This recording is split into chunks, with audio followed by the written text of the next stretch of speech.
안녕하세요. 오마이뉴스 최균준 기자입니다. 이재명 경기도지사가 취임한 지 2년 됐습니다. 민선 7기 2년이 지났는데요. 이재명 지사의 여러 가지 도정 철학 중에서 가장 중요한 것 중에 하나가 바로 노동정책이지 않을까 싶습니다. 이재명 지사는 도지사 취임하시고 노동국 신설 또는 비정규직의 정규직화 그리고 노동가치의 인정 이런 여러 가지 정책들을 추진해 왔는데요. 그래서 오늘은 이재명 지사의 노동 철학에 대해서 좀 알아보려고 합니다. 과거 인권 변호사로 활동하셨을 때 노동법률 상담소를 운영했었는데요. 그 당시 같이 활동했던 김재기 선생님 모시고 말씀을 들어보려고 합니다. 선생님 안녕하세요. 네, 안녕하세요. 네. 선생님 간단하게 본인 소개 좀 해주시겠어요? 예. 30년 전에 노동법률 상담소에 근무를 했었고요. 그때 당시에 이재명 변호사가 소장으로 있었습니다. 지금은 이제 노인 일자리 센터 일을 하시는데 30년 전에는 노동 쪽 일을 많이 하셨죠? 특히 이제 이재명 지사하고 같이 일을 하셨던 걸로 알고 있어요. 30년 전에 이재명 지사를 어떻게 처음 만나시게 됐나요? 이제 80년대 후반인데요. 네. 그때가 이제 대한민국에서는 87, 88년도에 큰 노동자 대투쟁이 이루어졌었던 그렇죠. 시점이었고, 네. 노동자들의 권익이 전국을 이렇게 뒤덮는 상황이었는데, 되돌아봐도 아주 조용한 데가 있었어요. 거기가 광주, 이천, 여주 지역이었었습니다. 경기도 동북권역. 네, 동북권역이죠. 이제 새로운 공장들을 들어서고 농민들은 또 생산을 통한 이익이 생계비에 못 미칠 정도의 이런 열악한 지역이었었어요, 사실. 네. 그러다 보니까 농민과 노동자들의 권익이 많이 떨어져 있던 지역이었었습니다. 그래서 이 지역에서 나름대로 어떤 일을 하는 것이 내가 한 세상을 살 수 있겠냐라고 고민을 했었던 시점에서 지인께서 지인 소개를 만나셨어요? 네, 지인께서 아주 훌륭한 분을 소개를 한번 시켜주겠다고 네네. 그 지역의 보수성과 배타성이 워낙 커서 과연 어떤 분이 오실까 이렇게 기대를 했었는데 아주 그 동안인 한 분이 오셨어요. 네. 그래서 저분이 누구를 모시고 왔나 보다 이렇게 생각을 했었어요. 그분을 소개받는 게 아니고. 네. 그러더니 그날 인사만 하고 아무 말씀 없이 돌아가시는 거예요. 네. 두 번째도 그렇게 가시고 그런데 같이 소개시켜준 분이 묻지는 말라는 거예요. 물어보면 다칠 수 있으니 묻지 말라는 거예요. 그래서 그러더니 어느 날 이제 나타나더니 나의 진로를 어떻게 해야 될지 고민이 돼서 오게 됐다. 그래서 무슨 말씀이냐고 했더니 내 성적을 봤을 때는 판검사가 가능할 수도 있으나 네. 이 지역에 낙후된 이런 지역과 노동자와 농민의 삶을 보고 더 이상 나 편한 데를 갈 수가 없다. 여러분들을 같이 하겠다라고 말씀을 주시더라고요, 네. 사실. 그래서 처음에는 그렇게 처음에는 얘기를 다들 하시지만 그 분위기에 하면 며칠이나 갈까 이렇게 생각을 했어요, 사실은. 그러더니 한 2주 후 되더니 일정을 한번 잡아보시죠, 상담 일정을. 네. 그렇게 해서 이 지사를 이제 만나게 됐습니다. 노동자들이나 네네. 국민들 네네. 법률 지원이 필요한 분들은 네네. 상담을 좀 네네. 소개시켜 달라라고 네네. 찾아오신 거군요. 네네. 그럼 그 전까지만 해도 그 광주, 이천, 여주 이쪽 지역에서는 그런 식으로 노동자들과 농민들의 인권을 위한 활동을 하시는 법률가들이 없었을 때였나요? 그렇죠. 그때 다른 인근의 수원이나 성남은 네. 노동단체들이 많이 생기는 시점이었고, 노조들이 자주적인 노조들이 스스로 네. 어려움을 극복하는 노조들이 적지 않게 많이 들어서던 상황이었는데 그 노동자 대투쟁이 일어났는데도 2년이 지났는데도 이 지역은 너무 잠잠한 거예요. 89년 정도 네. 되셨네요. 그때는 다른 지역에서 활동하던 활동가들이 네. 개별적으로 그 공장에 위장 취업을 하고 있는 분들은 몇 분 정도 있었을 때였어요. 그러니까 노동운동은 하고 있었지만 네네. 전혀 연결이 될 수가 없는 상황이었었죠. 네트워크 없이 그냥 네네. 개별적으로 노동운동을 하시는 네네. 활동가들 계셨지만은 네네. 노동자들 전체적인 네. 어떤 인권이나 이런 것들을 지원해주고 네. 이렇게 해주는 시민단체도 없었고 네네. 노동단체도 없었고 지금 말씀들을 들으면 그 사실과 다르다고 얘기하거나 안 믿을 수도 있겠지만 네네. 그때 분위기에서는 너무나 당연했었던 이런 시점이었었어요. 그러다 보니까 정말 많은 노동자들이 울분이 있고 그런 억울해도 어떻게 하소연할 수 있는 데가 없었던 거죠. 그런 노동자들, 농민들이 뭔가 부당한 처우를 당하거나 또는 그 피해를 받았을 때 그것을 뭔가 본인이 혼자 해결하기는 쉽지 않은 거잖아요. 그래서 아마 이재명 지사가 그들을 상담하러 오겠다고 했을 땐 굉장히 좀 또 지역에서 반가웠을 것 같기도 한데요. 이제 반가움도 있지만 두려움이 사실 더 컸었어요. 이재명 변호사가 이미 노동자 변호사라고 하는 게 어떻게 알려졌어요. 간판을 달기도 전에 낯선 분들이 자주 들어와요. 넥타이를 매거나 번듯한 사람들이 들어오는데 이분들이 뭘 물어보러 하는데 뭘 물어보러 온 것 같지는 않아요. 예, 물어보지도 않고 왔다 갔다 하면서 양복 입은 사람들이. 예, 나중에 보니까 이분들이 정보 경찰들하고 또 노무 관리 하시던 분들, 그때 당시만 해도 그 두 기관들이 경찰이라든지 그다음에 노정계라든지 이분들이 노동자들의 권익을 충실하게 또 공정하게 처리한다고 보는 사람이 그렇게 많지 않았던 시절이에요. 그렇죠. 그러다 보니까 이제 좋은 일 한다고 문을 열긴 했는데 그런 우리다가 설마 그렇겠냐라고 해서 못 모르는 분들이 이제 들어오기 시작을 해요. 네. 처음에 이제 노동자들이 한두 번 오시더니 야 이거 정말 진짜 노동자를 위한 사람들이 온 것 같다. 근데 이게 소문이 나면서 저녁이면 노동자들로 사무실 항상 가득 찼어요. 사실은 탄압에 눈초리 따가운 게 있는데 불구하고 이렇게 들어오는 거는 이분들의 요구와 분노는 이미 머리끝까지 차 있는 상황이구나. 이런 생각을 했고 농민 또한 어떤 소식을 듣고 또 찾아오게 되는 이런 계기가 돼서 초기에 많은 분들이 다녀가시고 상담을 하게 됐던 사실 시절이죠. 그 당시에 이재명 지사 그러면 사법연수원 나오시고 한 28, 9? 되게 굉장히 젊은 변호사. 겸손하면서도 굉장히 재밌었어요. 사실. 그러다 보니까 노동자들이 한 번 와서 만나면 언제 오느냐 물어서 또 나타나요. 그러다 보니까 이제 이렇게 해서는 안 되겠다. 그래서 날짜를 정하게 돼요. 수요일 날은 12시 넘어서. 또 지금은 토요일 날 우리가 쉬지만 그때는 토요일 날 쉬지는 않았는데 법원은 재판이 없었나 봐요. 그래서 연수원도 마찬가지고. 그래서 토요일 날은 아침 일찍 내려오세요. 버스를 타시고. 비록 작은 인원이지만 여기가 파급력이 엄청 클 거다라고 하는 스스로 분석을 했나 봐요, 사실은. 두 번째에 상담을 하러 오는데 이미 해당 기관이라든지 이런 내가 생겼으니 각별히 유념하라고 하는 것이 대규모 사업장이 많으니까 그런 법률 지원 상담소나 이런 것이 생기면 그 회사에 어떤 문제 생길 것을 우려한 그런 것들이 좀 있었겠군요.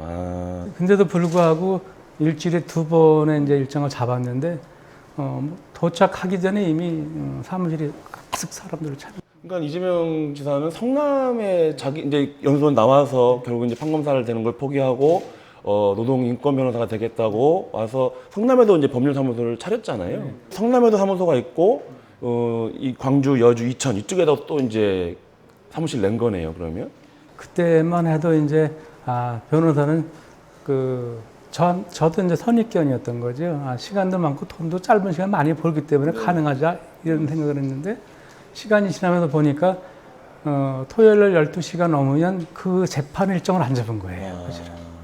재판 일정을 아예 안 잡고 내려오시고 그 다음에 돈을 벌려면 재판을 해야 돼. 그렇죠. 재판을 해서 돈 버는 일을 안 하고. 그래서 저도 참 의아했어요. 무슨 꽁꽁이 성이 있나. 토요일 날은 쉬어야 되는데 아침 일찍 내려와요.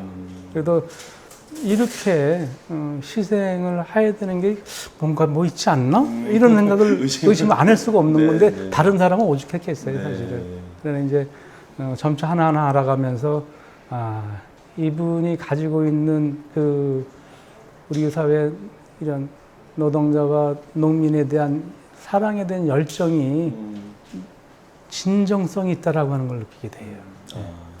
그러면 사무실은 처음에 이제 이천에 열었다고 제가 들은 것 같은데요. 이천 어디였나요, 거기가? 지금도 그 건물이 있을까요? 어떻게 30년 전이라서. 거기가 이제 이천에 보면 이제 창전 파출소라고 있었어요. 네. 거기서 맞은편 건물인데 바로 또 파출소 앞에다가 바로 지하에 썼어요. 그래서 저 출근해가지고 이렇게 내려다보면 누가 다 내려가는 게 다 보여요. 그래서 이제 거기를 잡은 이유가 이제 하나는 장소 잡기가 굉장히 어려웠어요. 장소 잡기가 어려워서 노동자가 들어가니까 가는 데마다 다 그런 거 못 둔다고 해서 다 거절을 받아요. 어쨌든 노동자부터 그 건물주들이 부담을 느껴서 입주를 못하게 했다는 말씀이시죠? 그때 당시에 노동자를 붙이면 지금의 이제 뭐 경기도에서 조례를 통해서 노동자라고 하는 그렇죠. 걸 사용할 수 있는 조례까지도 만들긴 했지만 근로자에서 노동자 그렇죠. 네. 그러니까 그런 상황에서 그 한 분이 우리 상관하지 않고 해주겠다. 근데 이제 근데 이제 우리는 야 이거 오는 사람들한테 큰 부담이 될 텐데 어떻게 했냐. 그러니까요. 그래서 처음에 이제 파출삽을 지나서 와야 돼요. 그래서 간판을 그래서 일시적으로 그럼 내리고 내리고 그러면 아름아름 오는 사람부터 그러면 하자라고 이제 시작을 했었던 거죠. 그럼 처음에 간판을 달지 않고 그러다 보니까 이제 오는 분이 굉장히 경찰이 있고 또 앞에도 다 뒤다 보이고 누가 오겠냐. 그래도 우리는 한 명이 오더라도 하나씩 늘려가면 되지 않겠냐 그랬는데 뛰었을 때도 사람 몰려오는 건 똑같았어요. 그럼에도 불구하고 그 분들이 오시는 거잖아요. 필요해서. 그러니까요. 기댈 데가 없으니까.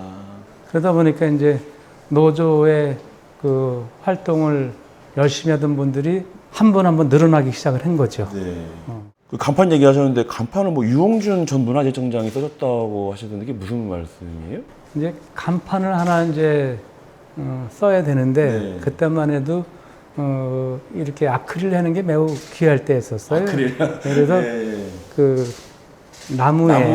나무에다 뭘 해야 되는데 글씨를 하나 써야 되는데 글씨를 받아오든지 아니면 본인이 쓰든지 아니면 자기들이 이미 써준대요. 그랬더니 이제 그때 지사님하고 또 그 지인분이 얘기하더니 그럼 내가 아는 사람한테 한번 물어보지 뭐.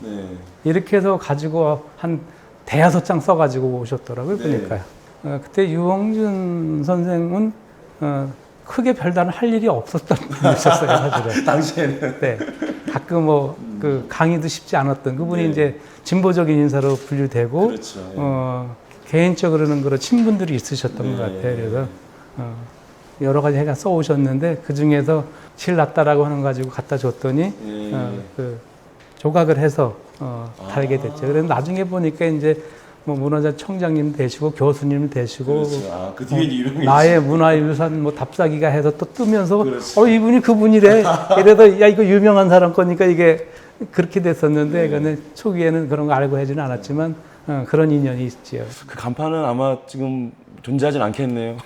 그 간판을 어쨌든 좀 그 훗날 좀 가지고 있어야 되지 않겠는데 이게 알다시피 한 1m 한 50 정도 크기가 커요. 그러니까 처음에는 보관을 하느냐고 했는데 이제 저도 이사 몇 번 다니고 또 그러다 보니까 어디 사라졌어요.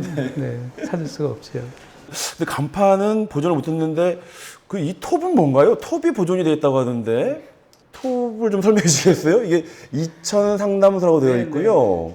그다음에 89년 5월 13일 개소식 기념. 전화번호가 적혀 있네요. 사무실 전화입니다. 이 톱이 뭐죠? 그래서 이제 보통 개소식 기념에 톱을 만들지는 않는데. 그렇죠. 네. 이때 이제 이거를 지금까지 가지고 있었던 게 저도 왠지는 모르겠는데 찾아보니까 있어요. 근데 이게 한 50평 되는 통 사무실이었었어요. 50평. 네.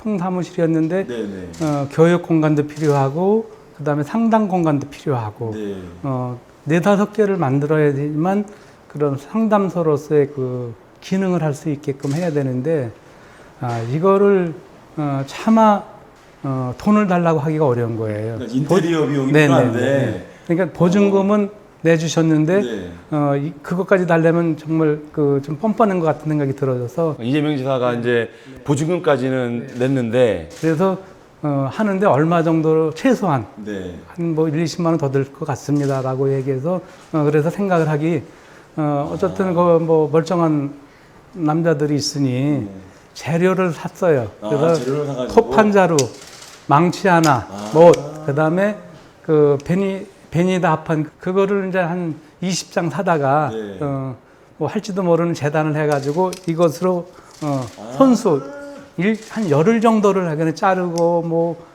그 막고 이렇게 하다 보니까 엉성현 아마 사무실 같은 사무실이 만들어진 거예요. 인테리어 딱. 예, 찍는 그때 거죠. 이제 열흘 정도 걸렸는데 끝나고 나서 앉아서 이제 차 한 잔 마시면서 왠지 뭔가 기억을 해야 될 것 같아요. 그때 사진을 찍거나 이런 거는 이런 권력기관에서 혹시나 이런 탄압을 받았을 경우 불리하게 동행할 수도 있다라고 하는 우려 때문에 자료, 사진 이런 걸 안 찍었어요. 기념사진 하나 네, 찍었군요. 네, 네. 아. 사진기도 없었고요, 사실. 그래서 그때 이제 이걸 하나 이제 쪼그리고 써놨는데 네. 이게 지금까지 30년 가까이 있을 거는 생각을 전혀 못했지요. 30년 된. 네, 그래서 저한테는 이제 족보 같은 거예요. 이제 족보 그때 같은- 당시에 뭐 했냐고 물어보면 증거는 아무것도 없어요. 네. 근데 뭐 어디 가서 증명서 발급도 못 해요. 그러나 이거 하나는 이걸 뭐 일부러 만들어서 이걸 하고 쪼글 일이 없기 때문에 이거는 그렇죠. 이제 그래도 내가 이때부터 시작을 했구나라고 하는 거가 증표가 되고 우리 이재명 변호사님도 그때 이제 같이 시작을 했구나라고 하는 하나 증표로서 간증을 하고 있습니다. 광주, 여주, 이천 이 지역의 네, 노동자와 농민들의 인권을 위해서 네. 활동하게 될 노동법률 상담소를 처음 문을 열 때 이 톱이 네. 문을 열게 만든 거군요. 그렇습니다. 아, 이 톱 굉장히 의미가 있는 톱이네요. 그럼 이건 이재명 지사가 가지고 있어야 되는 거 아닌가요? 그럼 이 톱밖에 남은 게 없는 겁니까? 혹시 뭐 다른 뭐 남은 뭐 다른 거 이제 아, 귀한 사진이 하나 있더라고요. 보니까. 사진이 있으시네요? 네네네. 아, 이 사진은 요게 이제 그 우리 상담소 개서하고 예. 그다음에 이재명 변호사는 그 다음에 그 변호사 사무실을 오픈을 해요. 그러니까 여주 이천, 그 광주 여주 이천에 네. 상담소를 여시고 네네. 그 다음에 성남에다가 이제 네네. 사무실을 내는 거죠. 말 그대로 변호사 사무실을 내게 그게 돼요. 변호사 사무실 네네. 돈을 벌기도 네네. 하고 네. 하시는 걸 내신 거죠. 네. 예. 근데 우리는 같은 식구라고 하면서 네. 야유회를 제안을 하세요. 아, 성남에 있는 변호사 사무실 식구들하고 네네. 광주 이천 법률 상담소 간사들, 식구들하고 네네. 직원들하고 네, 같이 그래서 그 가평의 유명산이라고 거기에서 가서 찍은 사진 유일하게 하나 남은 겁니다. 아, 네. 여기 이재명 지사가 지금 다른 어딨나요? 다른 분들은 못 찾으세요. 요 앞에 계시는 거 네, 아닌가요? 네. 그죠? 그 여기. 바로 옆에가 전데요. 그때 되게 젊으셨네요. 처위에 다른 사람들 물어보면 못 알아보더라고요. 그러니까. 네, 아, 이게 저기 앞에 맨 앞에 앉아 네, 계신 분이 네. 이재명 지사고 네, 네. 진짜 애띠였네요. 네, 네, 또 뭐 다른 건 없으시고요? 그리고 이제 어제 새벽에 이제 활동했던 사진을 한 대여섯 장을 이렇게 네. 보내왔어요. 아, 지금 보니까 뭐 이렇게 2회 노동자 가요제 뭐 이러지 않을까 싶기도 하고요. 그러니까 노동자분들께 모이셔서 워크숍 같은 거 하시면서 이제 이렇게 좀 약간 쉬시는 동안에 이런 것도 하시고 문화행사도 하시고. 요거 잠깐 설명드리면 네. 여주 이천에서 노동 문화라고 하는 게 아주 일천했을 때였어요. 그때 당시에 그 노동자 가요제라고 하는 게 주간 노동자 신문이라고 하는 데서 주최를 했어요. 네. 지금 연세대 노천극장이었는데 우리라고 못 나가 보겠냐. 또 마치 노조 활동만 뿐만 아니고 노조 활동만 하고 모여서 뭐 어용을 어떻게 바꾸고 뭘 하자고 하는 거는 너무 딱딱하고 두려움이 커. 그러다 보니까 조금 더 쉽게 접근할 수 있는 게 뭘까라고 하는데 마치 이게 이제 공고가 난 거예요. 그래서 노래 좀 한다는 노동자들을 모았어요. 그래서 그때 그 연습하는 그 장면이 그걸 누가 찍었어요. 그러니까 네. 자체 노동 가요제가 아니라 노동 가요제에 출전하기 위해서 연습하시는 모습이군요. 아. 2천 여주 노동자들의 노래 좀 한다는 사람을 모으니까 한 뭐 10명 정도 모이더라고요, 보니까. 그래서 노래 대랑 나가는데 우리는 노래 자랑 나가는 걸 또 자랑으로 삼는 건 정서가 없지 않아 있잖아요. 그렇죠. 이게 이제 그 나가기 위해서 연습하는, 사무실에서 연습하는. 이재명 변호사는 단순히 법률로 가로서 남고 싶은 기억을 갖고 있다고 생각하지 않아요, 그때도. 그냥 노동 형제로서, 네. 우리 사회의 어려운 문제를 풀 사람으로서, 동지로서 이해해달라고 했었던 거를 늘상 보기만은. 날 변호사가 아니에요. 여자랑 똑같은 사람이 이러면서 얘기를 했던 기억이 나죠. 네. 광주, 여주, 이천 쪽에 법률 상담소를 내시고 그리고 이제 노동자과 농민들을 위한 지원 활동을 하시게 됐는데 그 비용들이나 이런 게 좀 적지 않았을 텐데요. 어떻게 비용들은 그럼 감당하셨어요? 이제 그 간사들은 네. 열정과 헌신성만 있는 분들이에요. 네. 적어도 이제 그 보증금 마련하고 네. 정기적 월세가 있어야 되는데 그래도 월세는 뭐 처음에는 이제 우리가 노가다에서 해서 네. 노동을 해서라도 우리가 뭐 하면 되지 않겠냐. 근데 보증금 어떻게 할 거냐 네. 이제. 근데 이제 보증금이 마련을 이제 고민을 했었어요. 그러더니 이 이재명 변호사가 걱정이 마십시오. 제가 알아보겠습니다. 제 뭐 지인들이 있습니다. 이제 네. 그래서 이 역시 그 변호사가 아는 친구들이 많아서 뭐 마련하는 건 큰 어려움이 없나 보다. 네. 역시 변호사는 대단해. 이렇게 하고 어쨌든 보증금 마련이 됐어요. 월세 마련이 쉽지 않은 거죠, 네. 사실은. 간사들도 각각. 근데 오늘 첫 달에 그 100만 원이 넘는 돈을 100몇십만 원인지 예간에 이렇게 100만 원이 넘는 돈을 월세하고 활동비에 쓰십시오라고 주신 거예요. 네.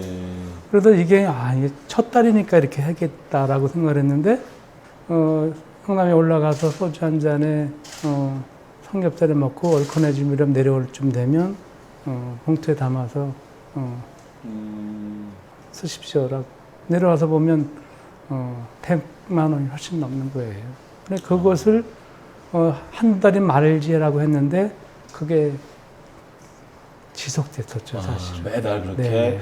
100만 원 약간 네. 넘는 돈을 네. 지원을 해줬군요. 그렇죠. 이재명 그래서 지사가. 그때 당시에 월세가 한 20만 원이고 네. 간사 3명 활동비하고 간사들 생활비까지도 나눴으면 큰 돈이었던 네. 거예요.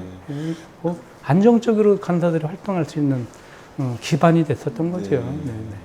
유일하게 활동비를 받고 했었던 데가 제기했었어요.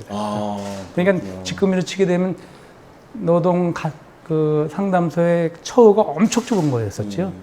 활동을 3년 정도 하신 분이었는데 그죠? 3년 하셨죠? 3년 했는데 이제 그 처음에 그 임대를 한 데가 네. 한 번 이사를 딱 갔어요. 이사를 가셨어요? 네. 왜 이사를 가셨어요? 가게 됐는데 하나는 그 건물 주인이 나타나서 잠깐 보자고 하더니 네. 저녁을 먹자고 하더라고 네. 보니까 그랬더니 심각하게 얘기하더니 자기 아들이 뭐 서울에 있는데 사업을 한다고 이렇게 내려온다고 한다. 그래서 네. 여기를 써야 되니 네. 어떡하겠냐.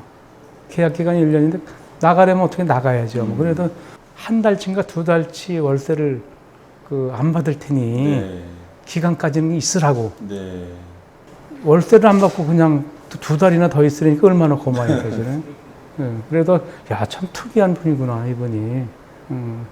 그래서 이제 알았습니다. 이렇게 그 두 달 채울 무렵에 얼마 안 남았는데 또 잠깐 보자 그러더니 이 얘기는 참 알 수가 없는데 빌려주고 나서 처음에는 본인이 그때 당시 70이 넘으신 분이었는데 60년도에 본인이 그 노조 활동을 하셨던 분이에요. 그래서 어렵다 하더라도 뜻이 좋아서 내가 좀 버틸 때까지 버텨보려고 했는데 아침 저녁으로 찾아와서 정부 경찰과 뭐 어디서 정부 국가경 네네네 아침 저녁 찾아와가지고 뭐 큰일이 나겠다는 등 뭐 이러다가 본인이 건물 세금 문제가 어떻게 될지 더 이상 버틸 수가 없어서 협박하고 네네 그래서 차마 아들 핑계는 됐는데 양심상 이 얘기를 해줘야지만 자기가 마음이 편하고 죄를 짓지 않는 것 같아서 그렇다라고 와서 얘기를 하더라고요. 그러니까 아들은 핑계였고 네네. 사실은 정부과 형사라든가 그런 기관에서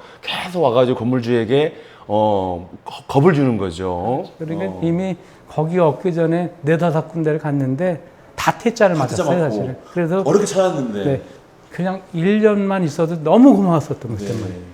그다음에 가게 된 게 이제 이천에 분수대 로탈이라고 지금도 있을 거예요. 분수대 로타리. 네네네. 이천에서 가장 높은 건물이었었어요, 거기가. 네. 5층 건물인가 그랬었는데 5층. 거기에 4층이 비어 있었던 거예요. 그래서 네. 그때도 다르게 그냥 비슷하게 뭐 거짓말 아닌 거짓말을 시키고 계약을 했어요. 거짓말을 하면 네네. 뭐 노동상담소가 노동 아니라. 상담소 이런 게 아니고 뭔가 좋은 일 하는 거다, 네. 봉사하려고 네. 하는 거다 이렇게 해가지고 그렇게 해서 계약 그 보증금이 이제 지하에 있을 때보다 많이 올라가요. 한 뭐 1,500만 이상 더 올라가게 되는데 이재명 변호사가 또 마련을 해줬어요. 그래서 그 정말 지상에 지하에서 살다가 지상으로 올라가는 게 뭐 세상 부러울 게 없는 거예요. 이제 거기서부터는 거기서 이제 많은 활동들을 하기 시작을 해요. 근데 이제 그 후 그러고 나서 2013년도가 이제 이재명 변호사님이 시장이 돼서 재선하는 콘서트에 간 거예요. 콘서트장에 갔는데 거기서 정말 부끄러우면서도 또 이재명 변호사를 다시 한번 크게 감동받는 일이 있었어요. 북콘서트를 하고 인사 말씀을 하는데 본인이 그 사법연전을 수료하고 판사 검사를 고민하다가 변호사를 내게 됐는데 내게 된 비용 마련을 얘기하는 거예요. 그 성남 13년이 지난 그렇죠. 뒤에 예. 구시청 지금 현재 거기가 무슨 태평동인가요?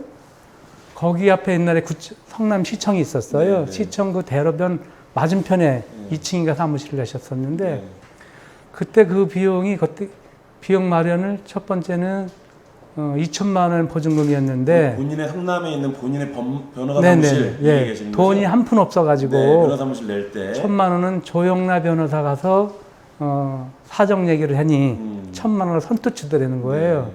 근데 자기 마음에 드는 게 2천만 원인데 그래서 고민에다가 찾아간 게 본인이 검정고시 출신인데 검정고시 학원 원장님한테 찾아갔대요.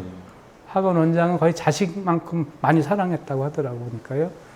이것저것 따지지 않고 1,000만 원을 바로 그 자리에 주더라는 거예요. 그 돈 2천만 원을 가지고 변호사 사무실을 냈다는 거예요. 다 돈을 빌려가지고. 네네. 근데 그 바로 직전에 우리 사무실에 2천만 원 보증금은 자기 돈을 갖다 준 거예요, 이게. 사실은. 자기는 자기 있는 돈을 우리한테 노동상담소에다가 보증금을 내놓고 정작 자기는 남한테 돈 꾸는 게 사실 쉬운 일이 아니에요. 예나 지금이나. 얘기하기도 어려워. 이재명 변호사의 그 체면으로 봤을 때는 남한테 10원도 꿔본 사람이 아닐 거라고 보니까.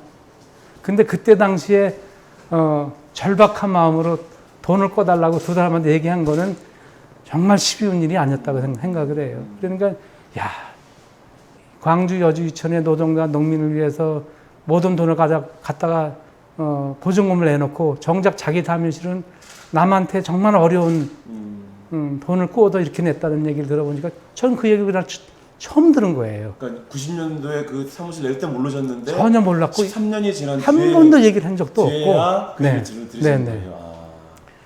도저히 그 얘기를 듣고 저하고 이제 그 간사 한 명 이민정이라고 하는 친구가 있는데 옆에 있다가 앉아있을 수가 없는 거예요. 복받치고 미안하고.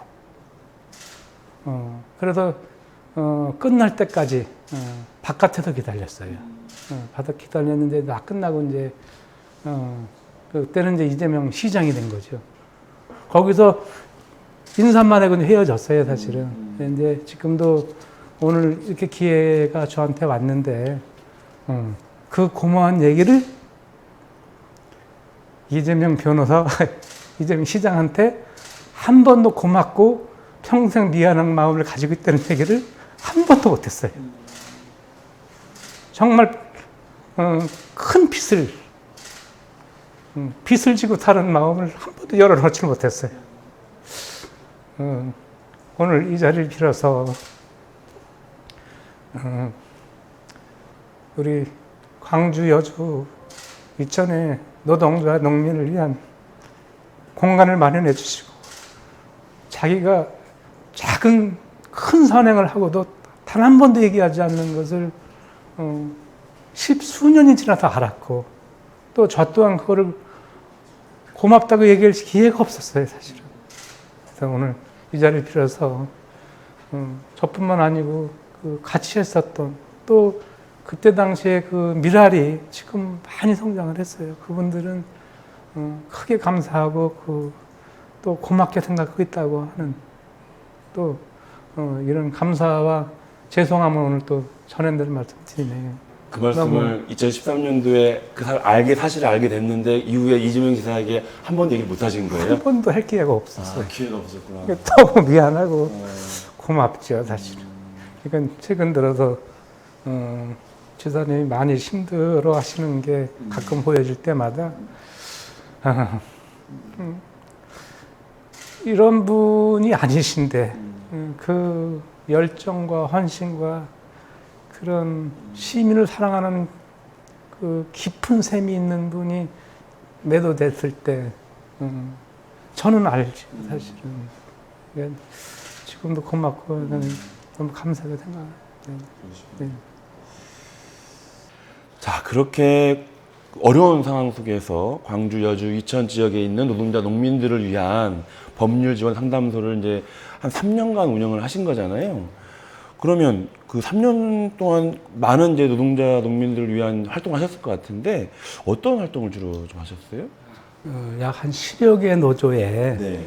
10여 개 노조에 자주적인 그 노조 활동을 하시는 분들을 발굴을 하고, 그 다음에 그분들이 자발적으로 오시게 됐어요, 사실은. 그래서 이제 그런 활동을 첫 번째 한 게 이제 소모임. 매주 어떤 것을 고민하고 또 뭐가 문제인지 앞으로 어떻게 바꿀 건지 노조 활동은 또 어떻게 더 활성화시킬 건지 또 부문별 활동을 어떻게 할 건지에 대한 그 논의를 하는 회의가 소모임을 첫 번째 만든 게 이제 제일 먼저 시작이었고요. 그러한 소모임들은 아주 지속적으로 이루어졌어요, 사실은.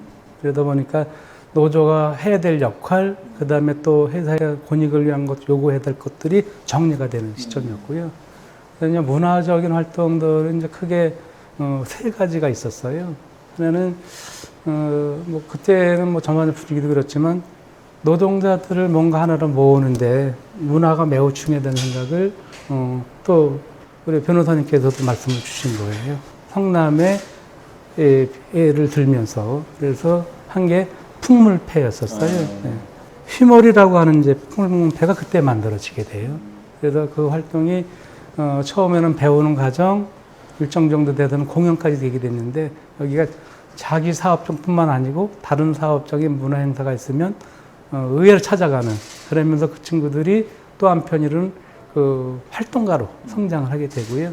두 번째가 이제 노래패를 만들었어요. 노래패 만드셨어요? 우리나라 사람들이 노래하기 좋아해요. 그래서 그때만 해도 그 기업에서 그런 문화적인 지원이 매우 잦았을 때였었어요.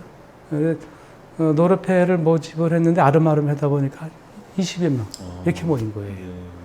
그러한 그 노래패가 만들어지면서 결국은 아까 얘기했었던 노동자 대회, 전국 노동자 대회까지 네네 까지 나가게 되는 네. 아주 뭐 시상은 입상은 받았는데 어쨌든 뭐 그 노동자들 가요제만 그 나가서 받은 상은 처음이었었죠. 굉장히 좀 자부심과 단결력이 굉장히 좋았었던 거고요.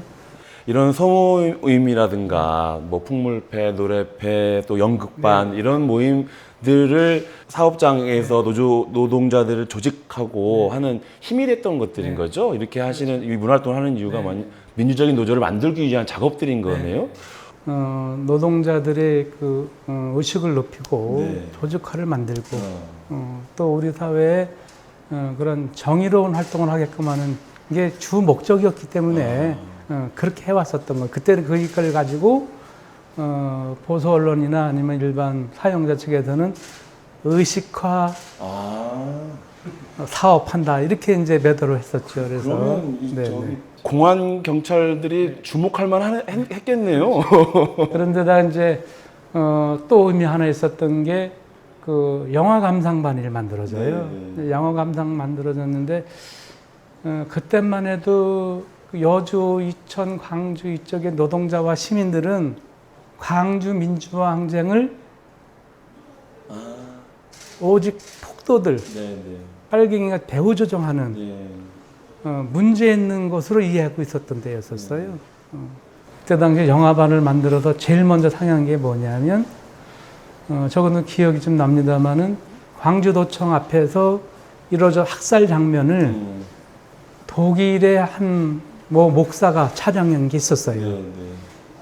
그때만 해도 그것을 오픈해서 상영을 하면 국가보안법에 적용이 됐던 시절이에요. 그래서 저녁에 노동자들 중에서 보면 지하에 사는 노동자 방을 골라다니면서 그 창 가리고 그 2시간짜리 그 기록물이었었어요. 네. 그 실체가 그 화면을 가감하지 않고 그대로 찍은 거예요. 이게 우리가 잘못 알았다고 하는 걸 크게 느끼는 과정이 됐었고, 그거를 보고 그 다음 그 해부터는 광주 방문단을 만들어요. 한 차례 좀 버스 한 차례 두 차를 매번 5.18 광장 망월동을 참배하고 그랬던 걸 조직을 하죠. 그렇지만 어쨌든 법률 상담도 하셨을 거 아니에요.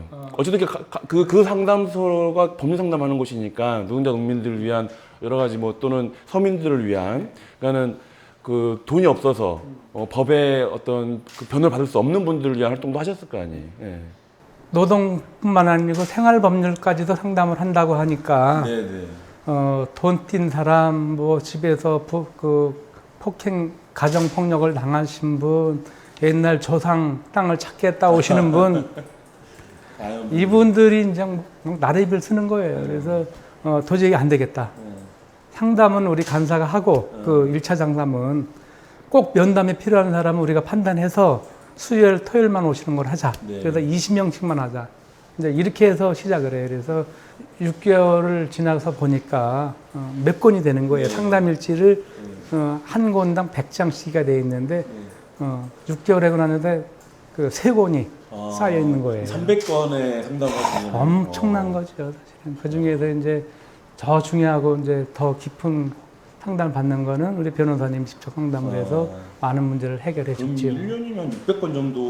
그 해가 1년 동안 아주 폭발적인 그런 모든 뭐 시민들이 그쪽엔 변호사 사무실이 없었어요. 법원 지금은 법원이 있지만 그런 생활 상담 뭐 그런 것도 하셨지만은 주로 노조 활동하는 데 있어서 법적으로 보호받을 수 있는 것들이나 또는 법적으로 보장되었는데도 보장되지 못하는 것들을 개선해 나가는 그런 활동을 좀 주로 하셨다는 말씀이신데 이재명 지사는 왜 이렇게 노동자 문제에 이렇게 천착을 하셨을까요? 그때 혹시 뭐 그런 걸 말씀하시는 계기는 없었나요?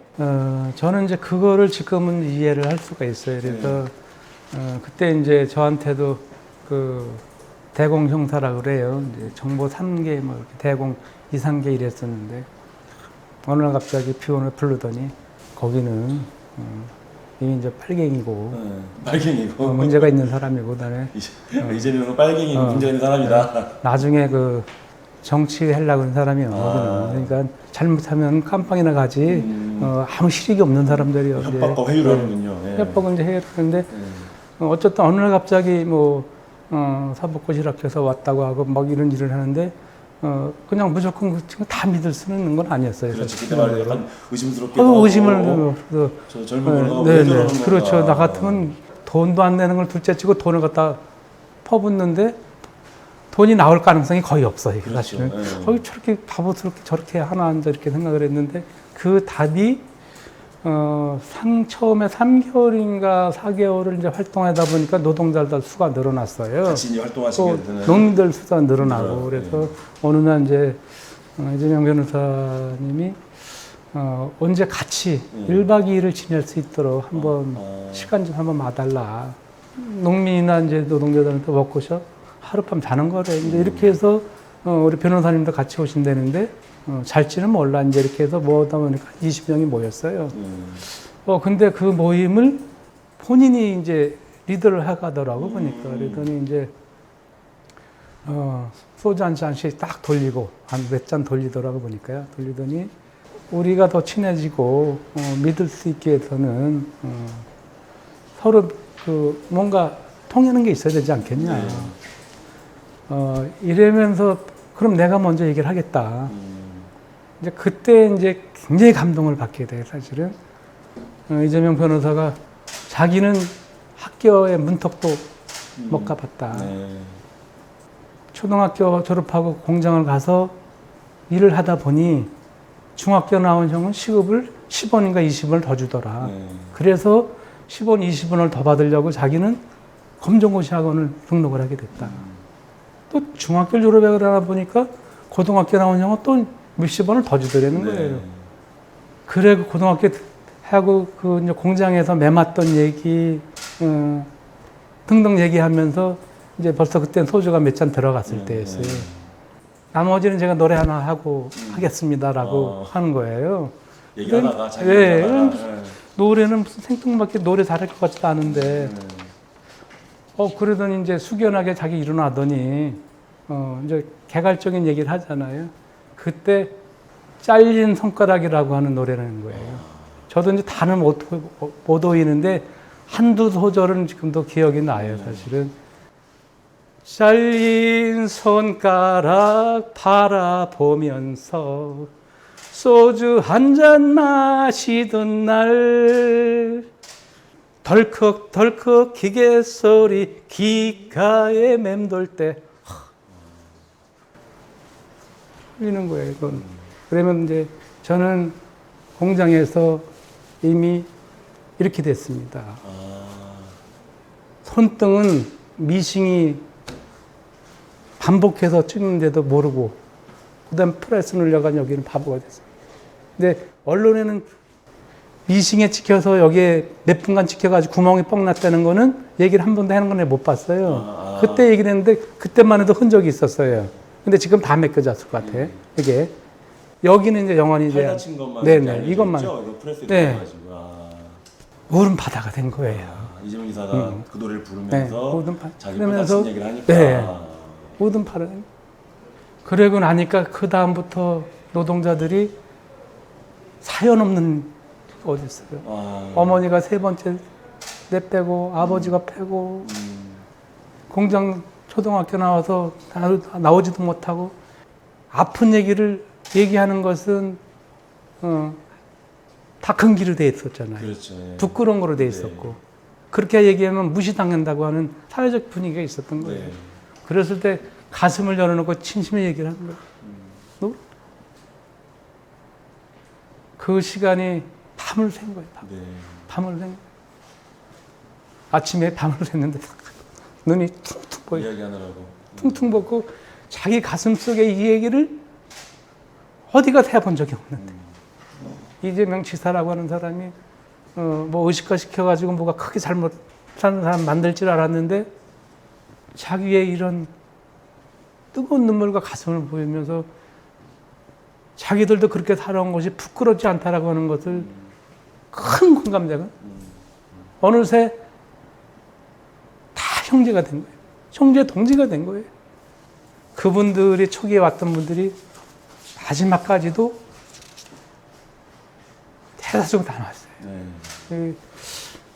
근데 그 후로 뭐 저 또한 그런 걸 겪어보지 못했지만 사람의 마음을 여는 게 아니라 본인이 먼저 열어주면서 믿음을 줬었던 그게 단순히 형식적인 게 아니고 진심이었다고 하는 것이 지금도 아는 분들은 다 알아요, 사실은. 전 지금도 그 마음은 곳곳에서 다 드러나요. 장난기 있고 또 어떻게 보면 쌈딱까지 보이기도 하지만 노동자, 농민, 우리 서민을 사랑하고 가슴으로 느끼는 사람이 과연 그때 그 젊은 나이에 이제 워크숍이 그래서 밤을 새고 끝나게 돼요. 이제 아침에 한 20리길 떨어진 데서 나와야 되는 장소였어요. 근데 밤을 새서 샜으니 버스는 시내버스를 타는 거였었거든요. 근데 저 또한 자리에 앉자마자 바로 잠이 드는 거예요. 예. 뭐 밤새고 이야기하실 수 눈이 떨어져가지고 볼 수 없는데 예. 버스를 타고 어떤 할머니가 한번 아주머니가 따고 오니까 자다 말고 벌떡 일어나서 자리를 내주는 거예요. 예. 나는 뒤에 서 있었는데 아무리 일어나려고 해도 몸이 말을 안 듣는 거예요. 마음은 있지만. 네. 깜짝 놀랐죠, 사실은. 그 가운데서 자리를 내줄 수 있는 사람은 흔치 않은 거. 저 처음 봤어요, 사실은. 그러고 나서 본인은 이 매달려 있는 손잡이 있어요. 네. 그거를 자꾸 오는 내내 잠이 들어요. 그래서 인간 이재명이라고 하는 그 깊은 어르신을 공경하고 어머니 생각을 해서 지금 생각했는지 모르지만 과연 그게 가능하겠냐. 그때 당시에 그 1박 2일 밤을 새고 술과 몸이 다치진 상태에서 내주는 게 잊을 수가 없어요. 지금도 보면 난 진심의 어르신들을 공경하는 네. 그 모습을 처음 봤어요. 그 워크숍에서 이제 이재명 지사의 어떤 진심이라든가 그리고 참석하신 노동자들이 같이 그 의기투합을 하시고 한 것들이 그럼 굉장히 중요한 계기점이 됐겠네요. 이후에 그 광주, 여주, 이천 지역의 노동운동에 있어서. 굉장히 중요해서 이거를 지금 말씀드리는 거고, 그러면서 그것이 지금 10여 개의 사업장들의 주요 활동가들이 그쪽에 다 해서 더 활동 열심히 하고 열정적으로 하고 신념화되어 있는 때가 오고, 다수의 노조들이 위원장이 바뀌고 본인들이 위원장이 되고 주요 핵심 역할들을 하고, 이런 과정들이 말 그대로 2000여주의 노조가 87년, 88년 대투쟁이 마무리되는 시점에서 여기는 뒤늦게 폭발을 하는 이런 시점. 그러니까 그 노조 활성화되고 하면은 자 이제 이상한 일이 벌어질 거라고 우려하고 경계했었던 그 공안 경찰들 뭐 정부과 형사들 그들의 우려가 이제 현실화되고 있기 때문에 좀 더 탄압이 좀 더 심해지지 않았을까 싶은데요. 심했죠. 이제 그래서 현대전자가 생산직에 있었던 친구들이 어느 날 본사로 발령이 난 거예요. 반도체 만드는 생산자 노동자들이 본사에서 영업을 하고 기획을 하면 고도화되어 있는 전문 영역이기 때문에 갖다 놓으면 할 일이 없어요. 그렇죠. 결국 그만두래.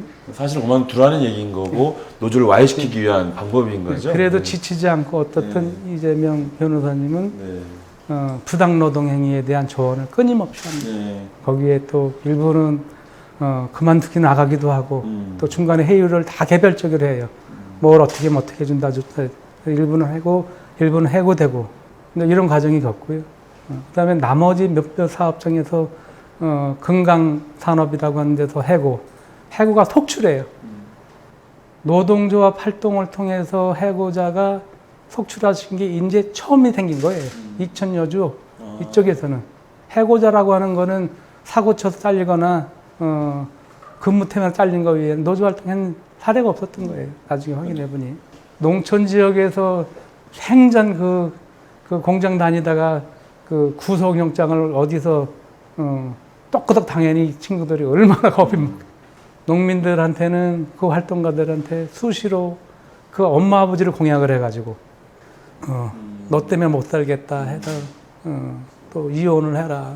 네 애들을 데리고 어디 냅댄데다가 계속 괴롭히기 시작을 해가지고 일부 사람들은 그만두기도 하고 일부 사람들은 끝까지 남기도 했었죠. 그렇게 탄압을 받았지만 그 사이에 계속 그 노동자들 지원하고 활동하셨는데 3년 만에 문을 닫으셨어요? 왜 이렇게 된 건가요? 탄압 때문이었나요? 이제 뭐 두세 가지로 이유를 생각을 해요. 하나는 이제 우리 그 간사들하고 노동 활동가가 있어요. 이제 이미 형성이 많이 돼 있죠.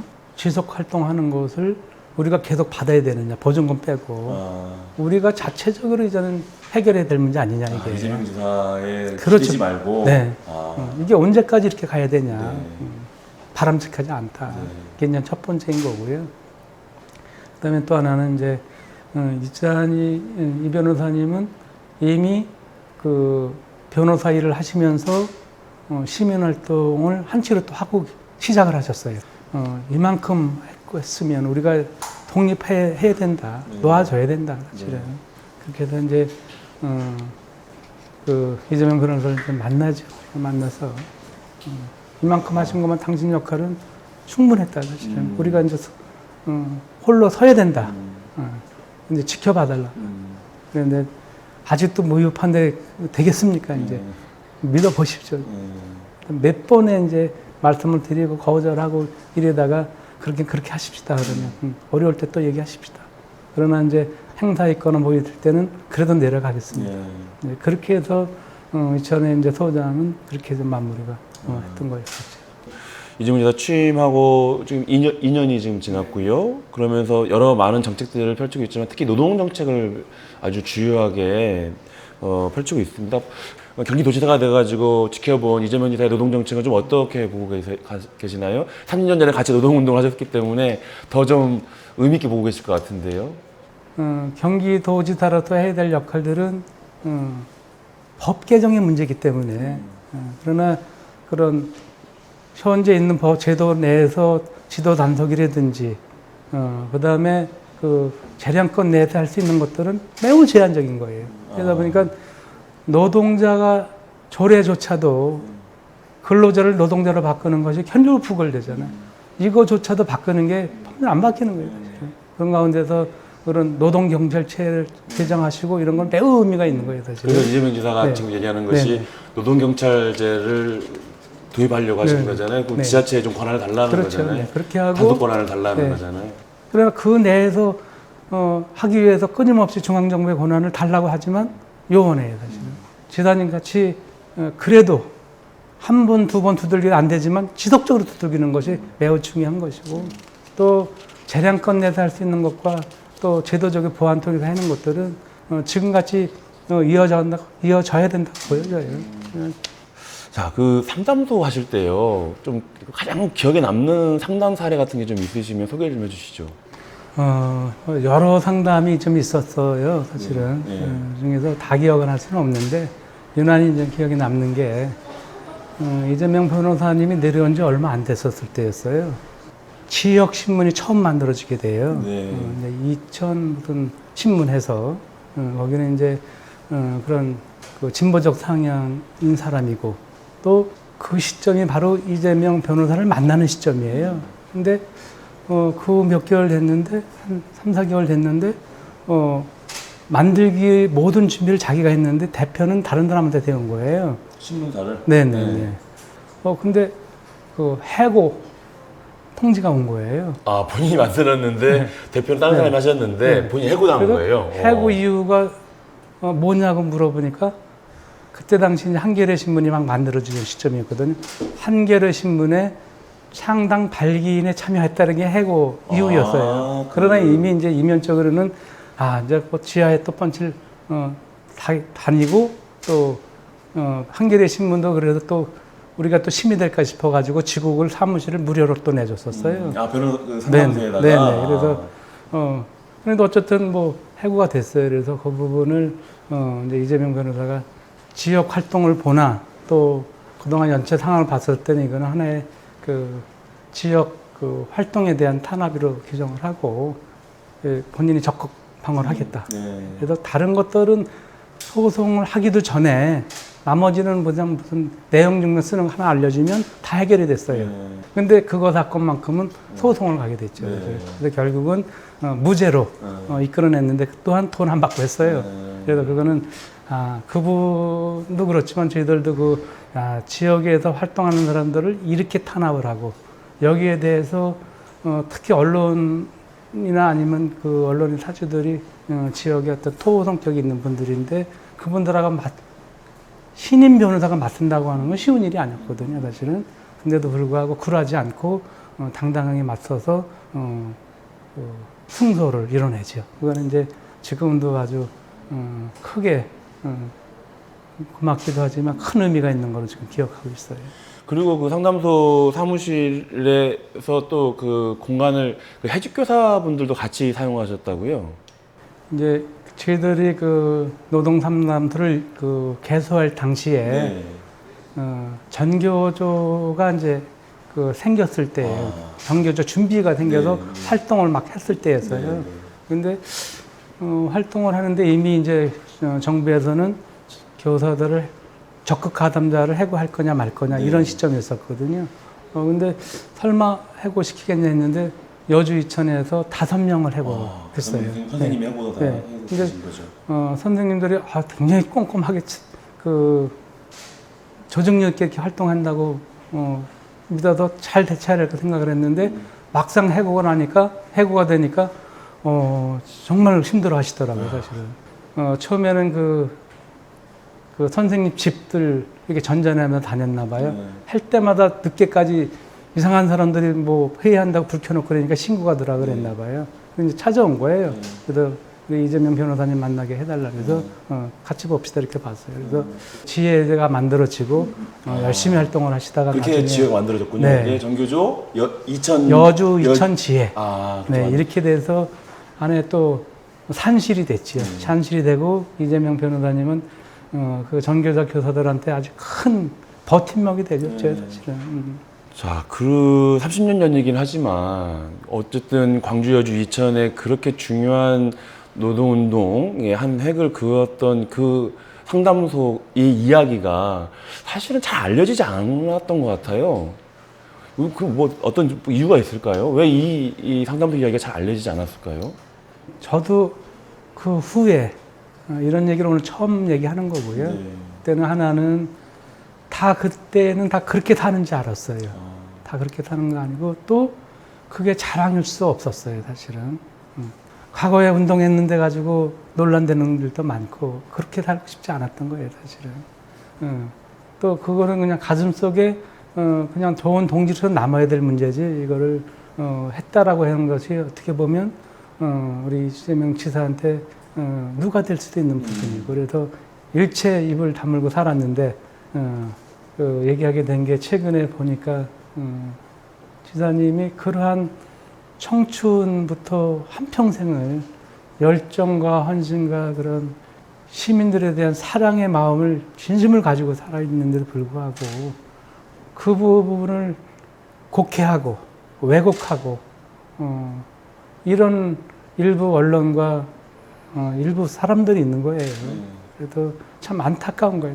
그래서 이게 뭐 도움이 될 거라 생각을 하지 않지만 적어도 한평생을 때에 따라서는 같이 한 심장 속에 사는 사람이고 또 한편으로는 떨어져도 지켜봤던 사람으로서 이재명이라고 하는 사람의 진심의 마음을 비춰줌으로 인해서 그렇게 다르게 생각하는 사람한테 조금이라도 바로 잡거나 이해하는데 도움이 되지 않을까 싶어서 오랜 지난 얘기지만 하게 됐어요. 사실은.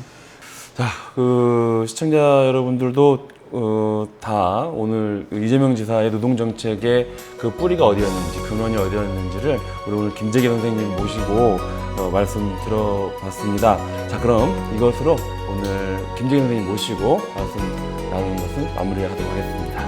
고맙습니다.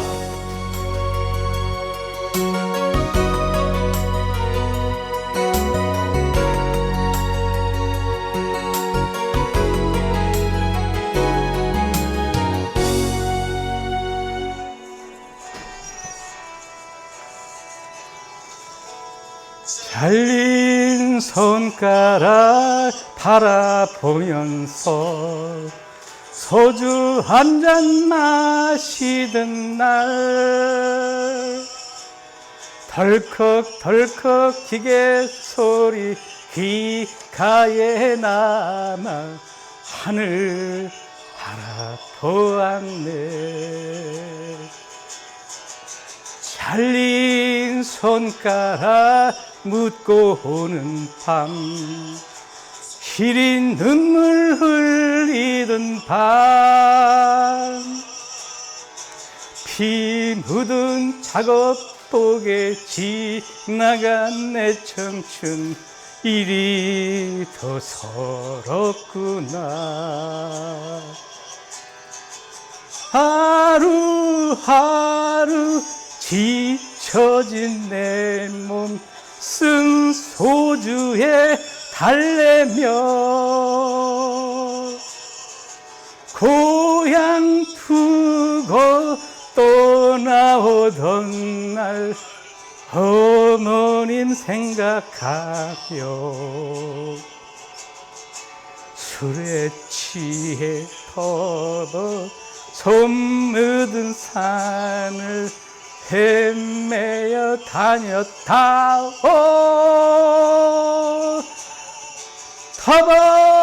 터벅터벅 산소리에 취해 헤매어 다녔다.